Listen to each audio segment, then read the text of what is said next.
Welcome to Fear with Christine Spratley. Living like a head in charge, the podcast where Christine says fear, questions everything, and takes bold action. Christine Spratley is a former professional boxer, nanny, and 29-plus year corporate warrior turned founder of HBIC Advisors, where she is a public speaker and coach. She's been saying fear her whole life, many times without even realizing it. So tune in, spread the word, and get ready, because this isn't about aging with grace. It's about aging with mischief, audacity, and having a damn good story to tell. Good morning, everyone, or afternoon or evening, wherever you're listening to this. You are listening to Fuck Fear with Christine Spratley, living like a head bitch in charge. And I am excited today. I'm always excited when I come here. I'm not always excited when I come here. I'm excited once I get here. Yeah, we're kind of like the gym like that. Yeah. And if you, I don't think we taped it, but we just did our shots. So, and they aren't longevity shots, by the way. Okay, I can't read. I don't know. They're immunity shots. How he got longevity out of immunity, I'm not sure. But you're not as old as I am, Joe, so you need to check your blood. Yeah. But anyway, today I am it's going to kind of be a quickie. But it came from, we've been talking about identity. And two things I want to tell a little bit on myself. So I'm always curious about what I talk about with you guys, because typically what happens is I immediately have an opportunity to practice it in my life. You know, it's kind of like practice what you preach, be careful what you claim, because you'll have an opportunity to show that in your life, whether you believe it or not. And so it was interesting, because I'm actually looking for a new place, and we had talked the previous podcast about, not getting your identity from other people, places, and things. And what is your identity? It's important to know that, because that's one of the most amazing things you can ever know in this world, and watch it evolve and change. And so yesterday I got a call from one of the houses I was looking at, and I go over there, and it's small and it's cute, and the backyard is really cute. And, but it's really small, and it's, in a neighborhood, and I'm just, and I'm talking to this woman, and she's like, yeah, I lived here for 6 years by myself, because I was actually about safety. And, and the last 3 years have been with my fiance, and the neighbors to the left, the man works from home, and they're great, and they take care of my cats when I'm gone. And, neighbors to the right, they have two kids that are in, 11 and I think 9. And it was just a really quaint little house. And immediately I started to try and find things wrong with it. It's not this huge house. It's not in the right neighborhood. It's not all these things that I hate. Not I hate them, but that I came from, that I didn't want anymore. And I mean, literally, it used to take me all Saturday to clean the floors in our house. All Saturday. That's a whole day. And I don't have to worry about that in this place.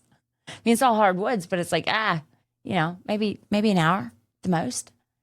And it's just funny, again, to me. And so I called myself out. I was talking to two of my friends yesterday, and I said, yeah, I think I'm getting a little bit uppity again,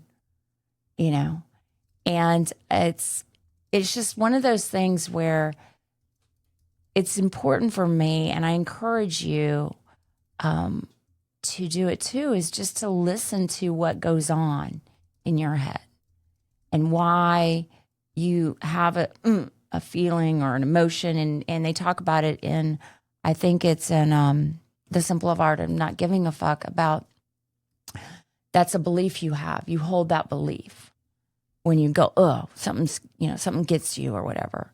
And to me yesterday it was, I'm all of a sudden finding all these things that are wrong with this place.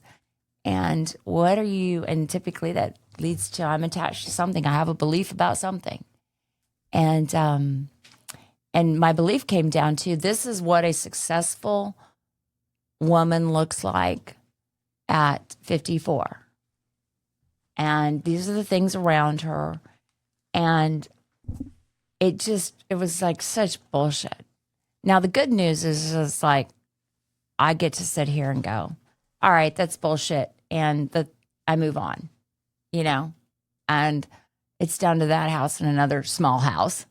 And so I just get to focus on the fact that on Saturdays, it's not going to take me all day to do the floors, and I'm going to be able to get it done by, ESPN game time, So, but it is funny. It's funny how I do that. And then literally that afternoon, I have to practice what I preach. So it's funny how we feel like everything in our lives should be up and to the right because we're capitalists, dang it. Yeah. Like there should be no dips or changes, even if we would prefer a smaller house. even if. And that's what's funny too, is I've got it. I may lose it. I may never get it again. And I literally sit here and talk to you guys, this audience, about what do you really care about? What really matters to you? What is your identity? And here I'm, doing that. And I just give myself grace and go, yeah, okay, I forgot. I always say I have the best forgetter in the world, And while that is one of the most frustrating things, it is also one of the most glorious things about being human, is we get to show up every day and learn it again, or have an opportunity to practice what we learned yesterday, or change it or critique it, or, and then add that and to the fact that other people are just bumping around in their own ignorance and getting up and going, well, do I want to practice what I preach today, or do I want to be an a-hole, or do I want to have this or that? And it's just, I'm surprised that we're not more fucked up than we are. Although that's pretty amazing I say that, but then there's a whole political situation that here in the U.S. that I'm not surprised about. But practice what I preach. So I try to, and every day I get up, I have an opportunity to do that in small ways and big ways. So that is not the topic of today. It is going to be a short one.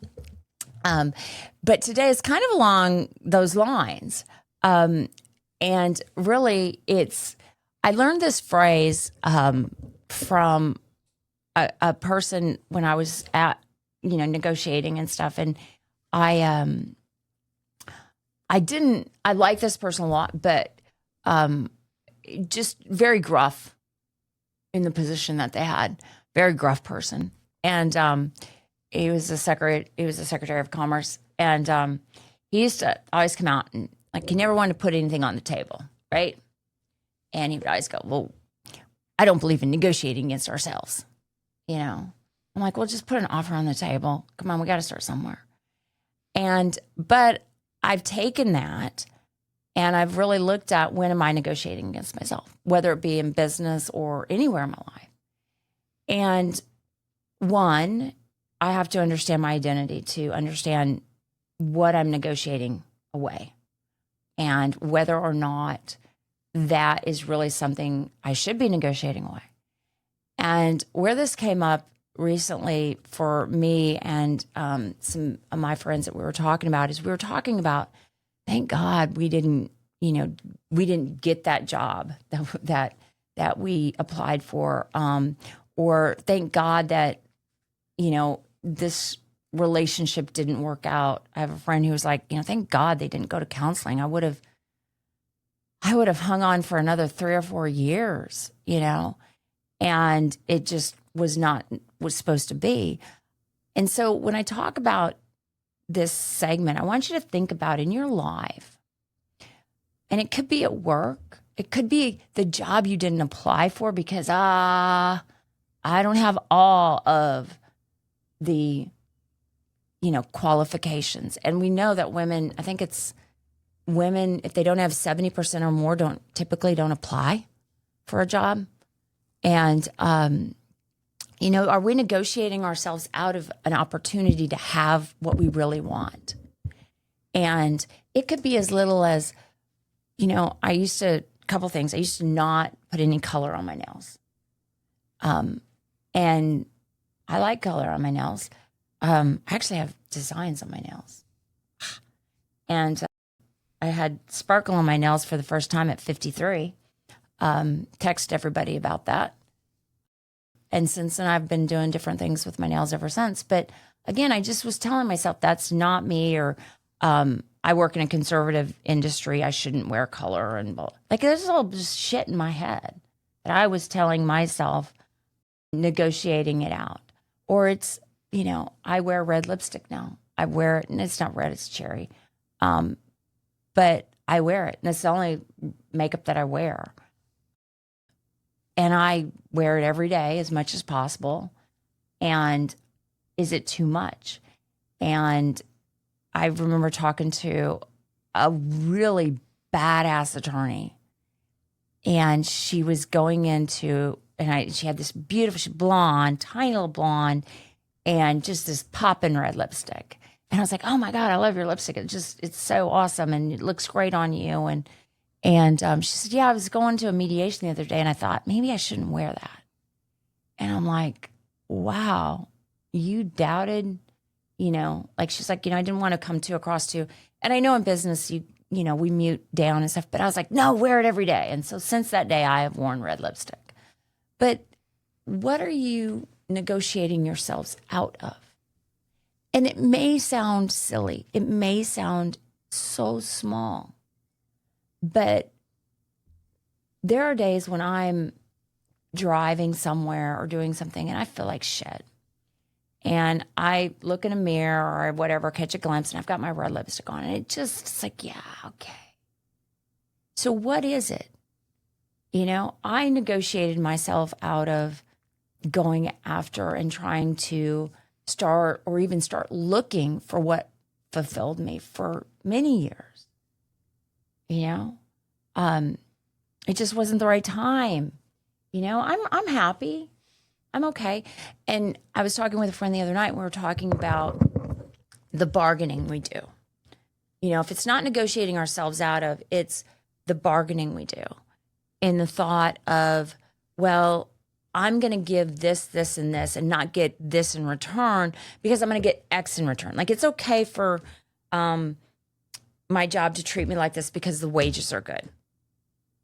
And I will just do the job for a couple years, and then 7 years later, I'm still at that job. Or the relationship where you know, it's okay that you aren't emotionally available. I'll just give all my time and energy to the kids. And just, well, what does that do? That shuts down that whole part of the relationship that involves the person that is emotionally unavailable. Or, you know, I've had friends who've done this. Well, and I was talking to a person the other night, and they were talking about, you know, really thinking, well, I'll just stay till the kids graduate, you know, and they didn't. And the person was like, thank God I didn't. You know, we're so much better now. We're both sides. It was hard and it was painful and it's not easy, but both sides are so much better. And the kids are better now. But it's what we tell ourselves and what we negotiate ourselves into or out of. And when I do that and I bargain my way down to the lowest common denominator that is acceptable to others, what am I giving away in return for that? And I will tell you, from someone who's given a lot of stuff away freely on my own accord, you know, I'm not blaming anybody for that. Those were decisions I made. It's really hard to get some of that stuff back. For me, I had to really think about it. It was so hard to convince myself that it was okay to ask for it again, to say this is what I wanted again, and then to go get it. And it's almost like we've talked about this at times where it's the thing that gets bigger and bigger and bigger. And it's almost like yesterday when I was looking at that house, if I don't call myself out on that and tell somebody and go, yeah, I got a little uppity, you know, I want the big lawn that I hate mowing, don't have a lawnmower anymore, you know, gonna have to have a guy come out and do it, you know, want, you know, I don't need that. I don't want it. So why the hell am I making, you know, decisions based on that. Make decisions based on, other things about the house and the location and things like that fit me now. But when I do that, then I don't have to look at where I am right now and deal with any insecurities that I might have about what success looks like, about what others think. And sometimes I have a great attitude towards myself. And I'm like, yeah, fuck y'all. Other times I say that and my knees are knocking. But what am I willing to give away of myself? At what cost? And I told this to a person the other day. I said, you always have to come first to you. I said, you can't wait for someone else to put you first. You have to put yourself first. And I set the bar for how I treat myself. And that typically sets the bar how you're going to treat me. Great leadership doesn't start with a title. It starts with bold action. Christine Spratley works with high-performing teams that include anything from boards, councils, and project teams to cut through the noise, craft clear strategies, and most importantly, implement them. No fluff, no endless planning cycles, just real, fearless execution. With humor, practical insights, and a fearless approach, after working with Christine, leaders will step up, take action, and make shit happen. Book her now at christinespratley.com. I remember telling this to the women at the women's conference, the Women in Manufacturing comments at speaking, and I was surprised that it came out, but we were talking about listening. And when we see everybody else in the room doesn't get it, and what happens. And typically I go, well, I must not just get it. And so every time I do that, I remember standing up and putting my foot out like I was putting out a cigarette and just squishing it. I said, that's what I do to that. That's what I do to me. And every time I negotiate against myself, that's what I do to me. Is I just make it and I push it down and harder and harder. And then it gets so far away that my identity is a shell. And then I have guilt and then I have shame and all those fun things. But, I'm sure, Joe, you've seen this in people or maybe yourself. And it's not just for women. I think men do it too. Sure. Yeah. When you were talking, I was thinking what it kind of looked like for me when I left my executive position at the company I was at. There was all this unlearning of stuff that I was doing because it felt like things an executive should do, like the way I was dressing, the kind of car that I felt I should show up to a meeting in, all those kind of, and they weren't really things that made me feel good or comfortable. They were just things that I felt like I needed to keep doing because, I don't know, felt like a step backwards or some kind of weird corporate. And I'm like, but I'm not even there anymore. Why do I care? But I still couldn't shake it. Yeah. I remember my neighbor Inya, I've talked about her before. She came over it was so weird for me when I left corporate because I could have nothing to do at 3:00 in the afternoon. What the hell is that? Like, if my calendar is not booked back to back to back and I'm not working till 7 or 8 or getting off and then getting back on, and then up at 6 and at my desk at 7, I'm not productive, and which is absolute total bullshit.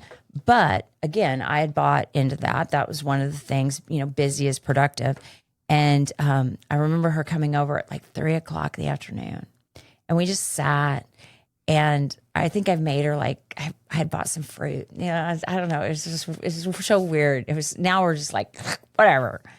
But it was one of the neatest things. And she sat down and I told her, I said, it's weird. I feel really weird. Like all my stuff's done. I've done everything on my checklist.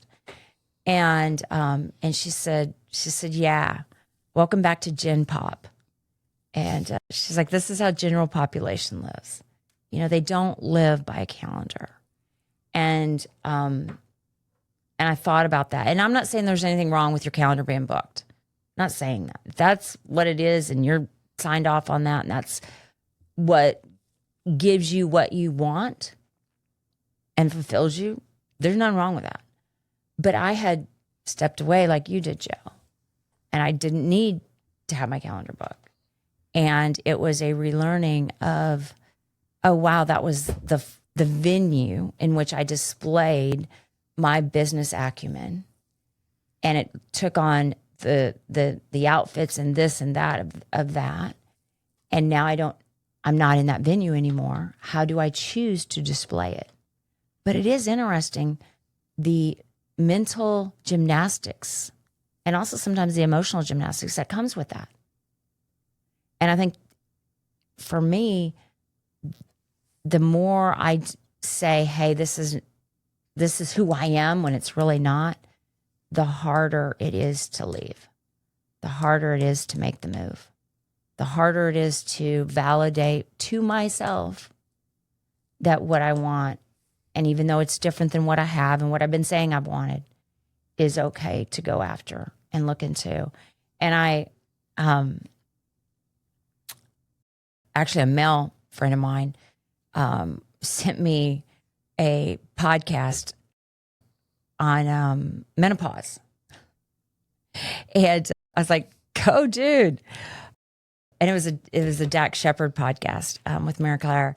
And she was talking about that, about just, understanding she had reached a point in her life where she had to go do these things.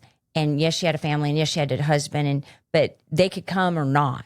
But she had to go do these things because it was literally killing her emotionally and just suffocating. And so it's like I look at that, and again, I was listening to that yesterday, and so I think that's part of it is just, what do we negotiate ourselves out of? How do we negotiate against ourselves? And sometimes I don't even know that I'm doing that because I don't know me. And, I learned this. This is something from the pantry that someone gave me a long time, not a long time ago, about a month or two ago, not a long time ago at all in my world. I am the human I'm supposed to take care of.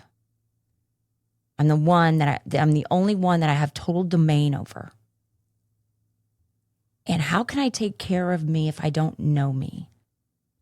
How am I not selling myself short? Let alone with all the crap that society and, for women, the patriarchy, and for men, I mean, you guys get screwed over on it too, But just, if we don't know that, then how do I fight? How do I defend? How do I love? How do I go to the negotiating table when I don't know my own value? How do I know what chips, or am I just sitting here bluffing? It's, it's kind of like when you play poker, but you don't know your hand. How do you bluff on that? You're scared shitless. And I've done that sometimes. I've gone into meetings and not been prepared at all. And it is the most uncomfortable and man, I remember one where I just sat there and I was like, oh God, please don't make me commit. Like, please don't even remotely, say anything substantial. Like, let's just keep it, superficial on the, just dance, bob and weave, put your jab out there and dance. Just make it to the bell. And I don't want to live like that anymore. And, I talked in my last episode about my friend who was holding it all together,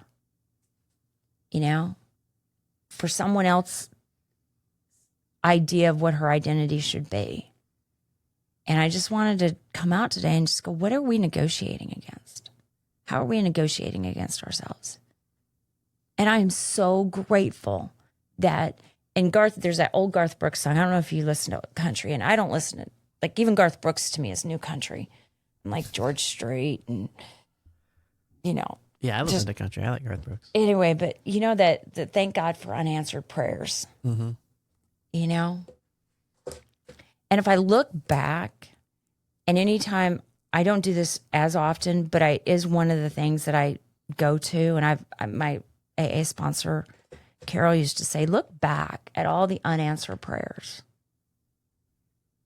and look, from the date, write the prayer, like what it was and the date it was, the date it was not answered or you got the no or whatever. And then what are the things that have happened since then that wouldn't have happened because you wouldn't have been in that situation. You wouldn't have got that other job that you met this friend that now you're lifelong friends with. You wouldn't have met the girl that you're married to now or the guy that you think hangs the moon, or you wouldn't have had the kids, or you wouldn't have, you wouldn't have known yourself like you know today. You wouldn't have gotten the tattoo. You wouldn't have learned. I mean, for me, in just the most recent, there's ways that I've talked to my stepkids recently that if I hadn't gone through some things that I went through and made some choices, never would have those conversations. There's things with my life. I mean, we've all seen it play out here to some degree, but thank God, I didn't get what I wanted. What is it? You don't get what you want. The John Hyatt song, but I got what I need. It's a slow turn from the inside out. I never got what I wanted, but I got what I needed. And it's always a slow turn from the inside out. And if I don't know what the inside looks like, sometimes it never turns. So I don't say this to be a Debbie Downer, but look around and think about the miracles you want. And don't quit 5 minutes before the miracle happens. Ask, negotiate for it, go get it. And there's this thing on Instagram or TikTok or YouTube or in social media platform, I don't know. She was given a commencement speech, and you could probably Google her, but she was in the Army, and she was talking about this woman met her and said, oh, she's pretty and blah, blah, blah, blah, and said some comments. And she thought, oh, you think I'm, it's because I was black and whatever. And really what the woman says, you need to go and be in this I think you should be in pageants. And I think she did it like 6 or 7 years and never got any, didn't. And then she won, and then she won, and then she won. And then she went on and did in the Army, and then she was doing this. I mean, she just has this, now she's, all these things that we consider success. And so it's like, what am I afraid of the no for? Just where, no is just a yet, not yet. But if I never ask, I don't get the no, but I don't get the yes. So today, the myth that I'm going to bust, and that I hope I'm busting, is that negotiating before you even are asked to negotiate. It's crazy. It's absolutely crazy. You don't negotiate against yourself. Your fulfillment is non-negotiable.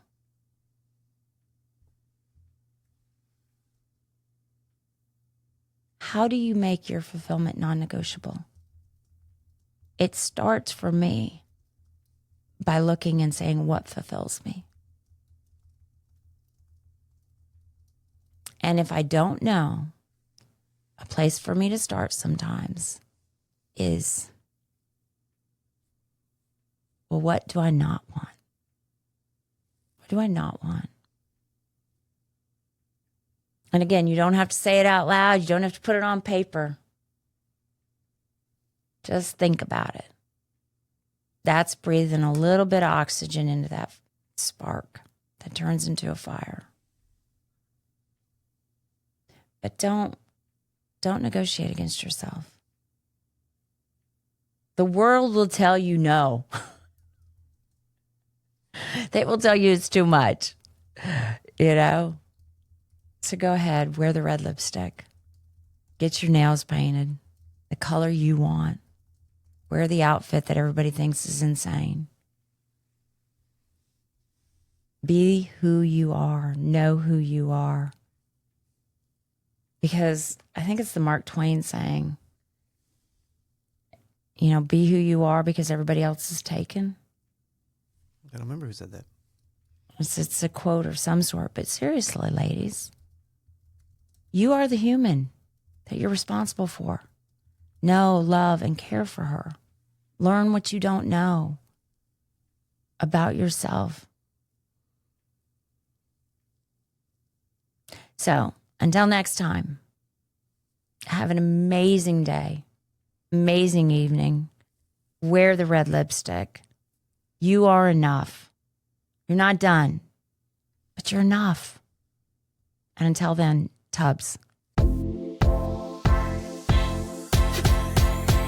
Thanks for tuning in to Fear with Christine Spratley, living like a head in charge. Don't forget to subscribe, leave a review, tell her what topics you want to hear, and share this episode with someone who could use a pantry full of boldness in their life. Remember, life isn't about aging with grace. It's about aging with mischief, audacity, and having a damn good story to tell. So show up, take action, and keep saying fear.